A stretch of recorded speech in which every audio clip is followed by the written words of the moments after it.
ام المومنین میمونہ رضی اللہ تعالی عنہا سے روایت ہے، انہوں نے کہا کہ نبی کریم صلی اللہ علیہ وسلم سجدہ گاہ یعنی چھوٹے مصلی پر نماز پڑھا کرتے تھے۔ صحیح بخاری حدیث نمبر 381۔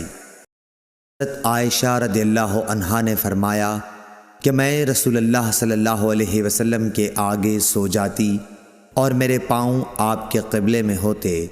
جب آپ سجدہ کرتے تو میرے پاؤں کو آہستہ سے دبا دیتے، میں اپنے پاؤں سمیٹ لیتی اور آپ جب کھڑے ہو جاتے تو میں انہیں پھر پھیلا دیتی۔ ان دنوں گھروں میں چراغ بھی نہیں ہوا کرتے تھے۔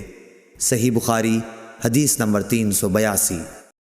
عروہ نے خبر دی کہ حضرت عائشہ رضی اللہ تعالی عنہا نے انہیں بتایا کہ رسول اللہ صلی اللہ علیہ وسلم اپنے گھر کے بچھونے پر نماز پڑھتے اور حضرت عائشہ رضی اللہ تعالی عنہا آپ کے اور قبلے کے درمیان اس طرح لیٹی ہوتیں جیسے نماز کے لیے جنازہ رکھا جاتا ہے۔ صحیح بخاری حدیث نمبر 383۔ عروہ بن زبیر سے روایت ہے کہ نبی کریم صلی اللہ علیہ وسلم اس بچھونے پر نماز پڑھتے جس پر آپ اور حضرت عائشہ رضی اللہ تعالی عنہا سوتے، اور حضرت عائشہ رضی اللہ تعالی عنہا آپ کے اور قبلے کے درمیان اس بستر پر لیٹی رہتیں۔ صحیح بخاری حدیث نمبر 384۔